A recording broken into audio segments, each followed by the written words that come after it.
welcome to Vintage Gaming Memories. Shall we play a game?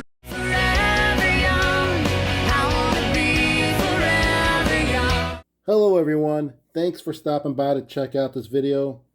I have to say, I don't often do these bundle types of videos where it's about more than one item and then they're not related to one another. The videos that I do are often focused on one particular item, which can stand on its own with a lot of talking points to it. But for the items in this video, I thought it would be best to just bundle them up instead of creating a 5-minute video at best for each one of these. Now, 2 of the 3 items here are definitely vintage in age. One is from 1977 and the other is from 1979. The one that isn't vintage in age, but the theme most definitely is this one. So these are 2 Pac-Man themed ornaments that are sold through Walmart. And as of this video publish date, you can still get them in brand new condition for just a little bit over $20.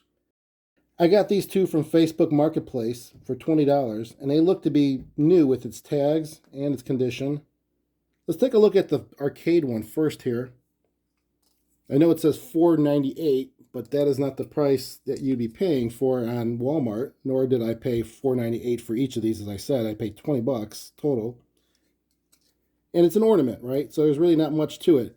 And it's got pretty cool details. It has the same graphics as you would see on the side of a full-size arcade. On the top here, you could just hang it directly on your Christmas tree branch or put a hook on the loop to hang it.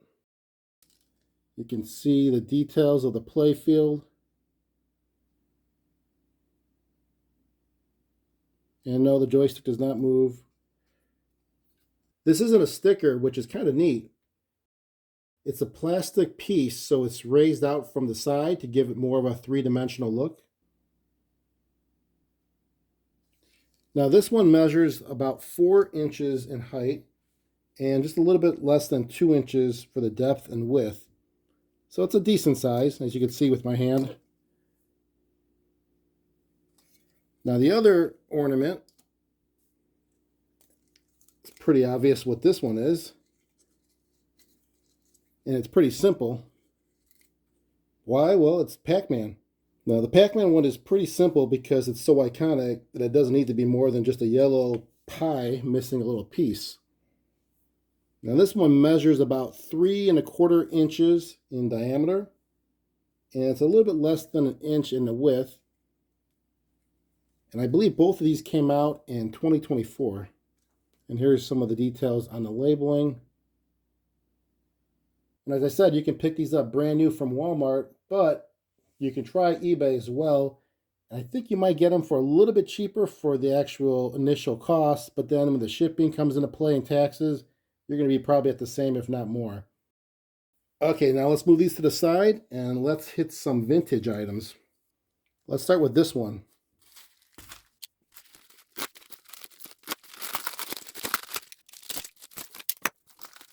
Well, here they are.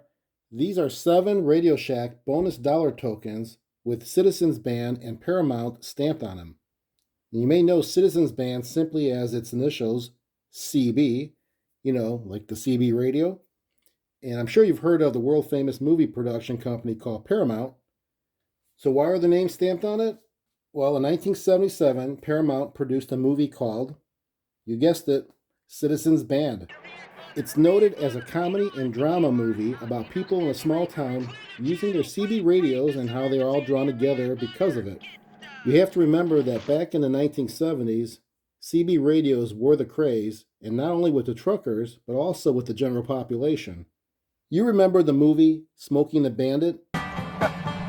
Listen, give me 5 minutes. We're going to put some moves on that mother. And the television series The Dukes of Hazzard? Gooder, listen, you keep right on going. We'll meet you at your garage, all right? Hey, now that's a big you-know-what, y'all. I'm gone. Well, those were from the mid to late 1970s, and the CB was instrumental in them.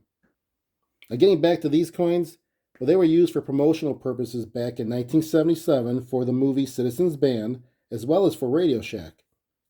And just like it reads on the coin, only 1 bonus dollar can be used per purchase, and the offer does expire by July 31st, 1977. You won't have a hard time finding these on eBay to purchase, but the key, as always, will be the condition. Just a nice promotional piece to bring back 1977. So let's put this to the side, and we'll take a look at the very last vintage item right here.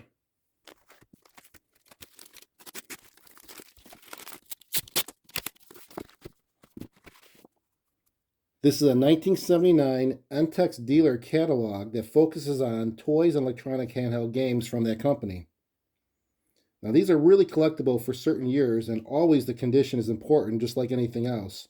This one appeared to be in really good condition from what I saw on the online photos, so hopefully that holds true as I thumb through the pages. And what's inside? Well, there are highlights of toys and electronic games from 1979. And as a dealer catalog, it provides the essentials in summary for each of the items in here. So you'll get the name, the model number, a few sentences to entice the consumer, and then what type of batteries are needed, if applicable, along with the weight and size of the item. And there's also the contact and address information for Entex showrooms and marketing by the region. Let's check out each page since it's relatively small. And as I said, condition is key. There's not a lot of creases. There's really no creases except for the corner. But the main viewing area of the catalog looks really good. And the back side is exactly what I mentioned earlier about the contact information for the territories and the regions.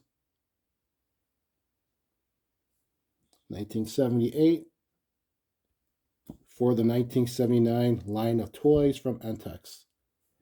All right, let's take a look at the pages here.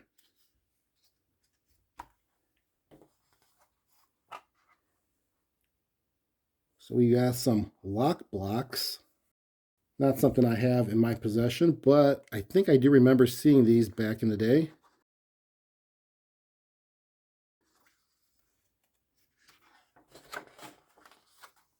More lock blocks. Different themes. Kind of like your Legos today. Actually, they were in competition with Legos back then.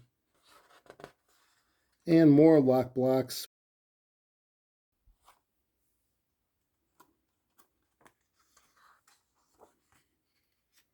And as you can see, just to look closely at this, you have a number there for the item number, and then of course the name of it and the size. A little verbiage of what it really is. This is a forklift truck with forks that really works and so forth. And here we go. This looks cool.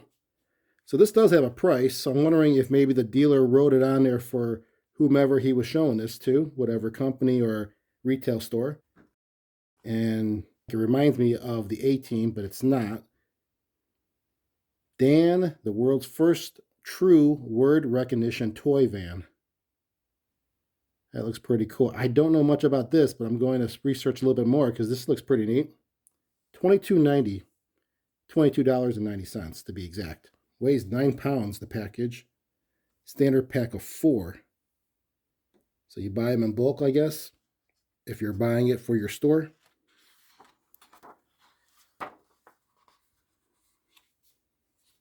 More stuff that I don't recall having as a kid.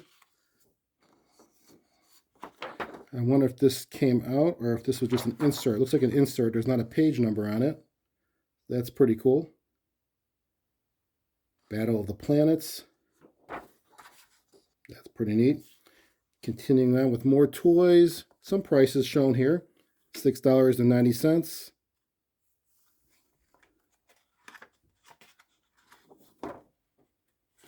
Still waiting for what I like to see, which is, here we go, electronic games. I think we can relate to some of this stuff. I have a few of these things already. Definitely the electronic baseball, soccer, Space War, and Baseball 2. Some prices, revisions to the model number or item number. They sell them in packs of 12. Pretty cool information, just kind of like looking on the inside of the corporation and how they actually get this out to market. And then what else we have? I think there was some more electronic games. Yep, here we go here. Electromechanical baseball game. $7.90. electromechanical road race game. The Viper car, look at that. Not the Viper that we know of today, so that's pretty neat to see that. And remember, these prices are for a pack of 4. It's not just for the one item. Or that's what I believe it to be.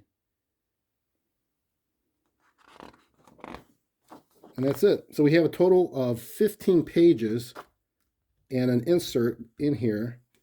Really good condition as far as the, age of this. I'd have to say that's not too bad. I'm pretty impressed. I don't know if I'll collect more of these because the 79 catalog is pretty much what I'm familiar with as far as the electronic toys go. And I do like that I could see the ones that I have in my collection here. Always nice to have something like this just to see how it looks like on the inside. And when I say on the inside, again, this is more of a catalog that's used for the marketing purposes to get their products out to the retail shops. And it's not something that you would see as a consumer or someone coming into the store. So it's mostly used for the sales and marketing on the manufacturer or the provider of the product, which is Entex, to the retail stores.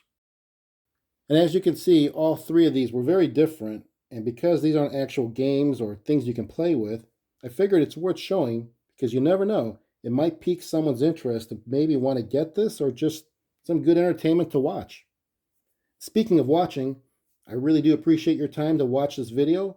I hope you enjoyed it. Let me know your thoughts in the comments, and please be sure to subscribe.